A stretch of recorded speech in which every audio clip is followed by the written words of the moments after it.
নমস্কার, মৌমিতাস কিচেনে আপনাদের সবাইকে স্বাগত। খ্রিসমাসে তো আমরা সবাই কেক খেয়েই থাকি, তা সে বাড়িতে বানিয়েই হোক আর দোকান থেকে কিনেই হোক। আর এই খ্রিসমাস থেকে শুরু করে যতদিন শীত থাকবে ততদিন কেক খেতে সবারই ইচ্ছা করবে, কিন্তু আমরা ক্যালোরি কনসাস, তাই ভাবি কেক খেলে মোটা হয়ে যাব, কারণ কেকে অনেক পরিমাণ চিনি থাকে। কিন্তু আমি আপনাদের সামনে আজকে একদম চিনি ছাড়া একটি কেক তৈরি করে দেখাচ্ছি। তো চলুন দেখা যাক আমার একদম চিনি ছাড়া ফ্রুট কেকের রেসিপি। তার জন্য আমি প্রথমেই কিছুটা ফ্রুটস নিয়ে নিয়েছি। আমি কিছুটা কাজু বাদাম, কিশমিশ এবং টুটি ফুটি নিয়ে নিয়েছি। আর আমি কিছুটা আমন্ড কেটে টুকরো করে নিয়ে নিচ্ছি। আর দিয়ে দিচ্ছি কিছুটা মোরব্বা টুকরো করে। আপনারা এই ফ্রুটসগুলো বাড়াতে বা কমাতে পারেন আপনাদের প্রয়োজন মতো। আর নিয়ে নিচ্ছি কিছুটা পরিমাণ চেরি, এগুলোকেও আমি ছোটো ছোটো টুকরো করে কেটে নিচ্ছি। আর দিয়ে দিচ্ছি খেজুর। এই সব ফ্রুটসগুলো আমার মোটামুটি টুকরো করে কেটে নেওয়া হয়ে গেছে। এবার আমি দুটো কমলা লেবু নিয়ে নিয়েছি। এই কমলা লেবু দুটোর আমি রস করে নেব। দুটো লেবু থেকে আমার 1.25 কাপ পরিমাণ রস হয়েছে। আর ঠিক 1.25 কাপ পরিমাণ পাটালি গুড় আমি এখানে নিয়ে নিয়েছি। এবার কড়াইটা গরম করে আমি পাটালি গুড়টা একটু মেল্ট হতে দিলাম। আর সামান্য একটু জল দিয়ে দিলাম যাতে মেল্ট হয়ে যায়, তবে পরিমাণটা খুবই কম, 1 চামচ পরিমাণ জল দিলেই হবে। গুড়টা আমার ফুটে উঠেছে। এই সময় আমি যে ড্রাই ফ্রুটসগুলো কেটে রেখেছিলাম সেগুলো এর মধ্যে দিয়ে দিচ্ছি। পরিমাণটা যদি ঠিক থাকে তাহলে কেক বানানো কিন্তু কোনো ব্যাপারই না। আমি এখানে যে পরিমাণটা নিয়েছি সেটা দিয়ে আমি 2টো কেক তৈরি করব।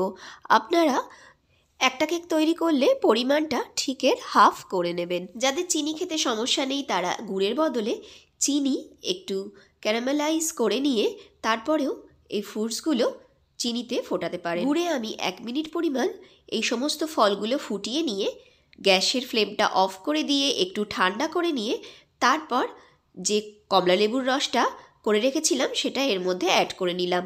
গরম থাকা অবস্থায় কিন্তু অ্যাড করবেন না। আর এই লেবুর রসটা দিয়ে 4 ঘন্টা মতো আমি রেস্টে রেখে দিলাম। পুরো একদিন ভিজিয়ে রাখলে বেশি ভালো হয়, কিন্তু আমার হাতে ততটা সময় নেই, তাই আমি 4 ঘন্টা মতো রেস্টে রেখে দিয়েছি। দেখুন ড্রাই ফ্রুটসগুলো একদম ফুলে উঠেছে আর রসটাও কেমন গাঢ় হয়ে গেছে। কেকে একটু দারচিনি লাগবে, তার জন্য আমি দারচিনিটা গরম করে গুঁড়ো করে নিচ্ছি। আমি এখানে 3টে ডিম নিয়ে নিচ্ছি। তবে যারা ডিম ছাড়া কেক তৈরি করবেন তারা ডিমের বদলে গুঁড়ো দুধ এবং হাফ কাপ পরিমাণ দুধ মিশিয়ে কেক তৈরি করবেন, তাহলেও কিন্তু কেকটা সমান ফ্লাফি হবে। আমি ডিমটা ভালো করে ফেটিয়ে নিলাম। এবার এর মধ্যে হাফ চামচ পরিমাণ ভ্যানিলা এসেন্স দিয়ে দিচ্ছি। যাদের ভ্যানিলার গন্ধ পছন্দ নয় তারা এটা অ্যাভয়েড করবেন। আর যে দারচিনিটা আমি গুঁড়ো করে রেখেছিলাম সেটা আমি চালনিতে চেলে দিয়ে দিচ্ছি। কেকটা ততটাই সুন্দর হয় যতটা আমাদের ব্যাটারটা সুন্দর হবে। আর ব্যাটারটা সুন্দর করার জন্য প্রত্যেকটা জিনিস ভালোভাবে মিশিয়ে নেওয়াটা খুব প্রয়োজন। এবার আমি 2 কাপ পরিমাণ ময়দা নিয়ে নিচ্ছি। যে কাপ মেপে আমি ফলের রস এবং গুড় দিয়েছিলাম সেই কাপ মেপেই আমি 2 কাপ পরিমাণ ময়দা নিয়ে নিলাম এবং 1 চামচ পরিমাণ বেকিং পাউডার এবং সামান্য একটু বেকিং সোডা দিয়ে দিলাম।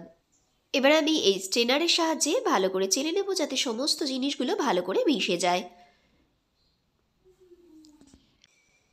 চেলে নেওয়া হয়ে গেছে। এবার এর মধ্যে আমি হাফ কাপ পরিমাণ রিফাইন অয়েল দিয়ে দিলাম। আপনারা তেলের বদলে পুরোটাই বাটার ব্যবহার করতে পারেন। এবার সবকটি উপকরণ আমি ভালো করে মিশিয়ে নিচ্ছি।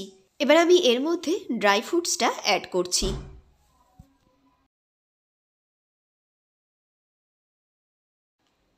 ড্রাই ফ্রুটসটা অল্প অল্প করে দেবেন এবং ব্যাটারটাও অল্প করে মিশিয়ে নেবেন, কারণ ব্যাটারটা শক্ত হবে। ব্যাটারটা নরম হয়ে গেলে ড্রাই ফ্রুটসগুলো কেকের একদম নিচের দিকে পড়ে যাবে এবং কেকটা খেতে ভালো লাগবে না।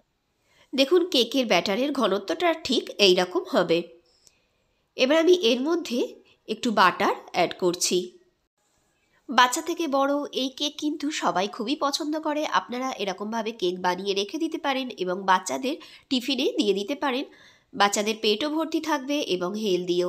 আমি এবার একটা কেক টিন নিয়ে নিয়েছি এবং অয়েল ব্রাশ করে তারপরে আমি কাগজ দিয়ে দিয়েছি এবং কেকের ব্যাটারটা আমি এর উপর দিয়ে দিলাম। কেক টিনের হাফ পরিমাণ আমি কেকের ব্যাটারটা দিয়ে দিলাম এবং উপর থেকে একটু টুটি ফুটি আর কাজু বাদাম ছড়িয়ে দিলাম।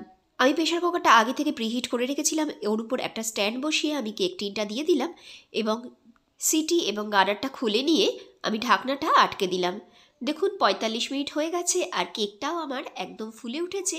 আর ভেতরটায় আমি একটা স্টিক ঢুকিয়ে দেখলাম কেকটাও একদম সুন্দরভাবে তৈরি হয়ে গেছে। দেখুন স্টিকের গায়ে যদি কিছু না লেগে থাকে তাহলেই আপনারা বুঝবেন যে কেকটা একদম তৈরি হয়ে গেছে। এবার আমি কেকটা আপনাদের কেটে দেখাচ্ছি কেকটা কত সুন্দর ফ্লাফি হয়ে গেছে। দেখুন ভেতরটা একদম জালি জালি হয়ে রয়েছে, দেখে বোঝাই যাচ্ছে কেকটা কতটা ফ্লাফি হয়েছে। তো দেখলেন তো বন্ধুরা কত সহজে চিনি ছাড়া শুধুমাত্র প্রেশার কুকারেই আমরা এত সুন্দর কেক তৈরি করে নিলাম। তো আমার ভিডিওটি যদি ভালো লাগে তাহলে অবশ্যই লাইক এবং শেয়ার করার অনুরোধ রইল। আমার চ্যানেলে নতুন বন্ধু হলে চ্যানেলটি সাবস্ক্রাইব করে পাশে থাকা বেল আইকনটি প্রেস করবেন, তাহলে যখনই আমি এরকম নতুন নতুন ভিডিও আপনাদের সামনে নিয়ে আসবো আপনাদের নোটিফিকেশন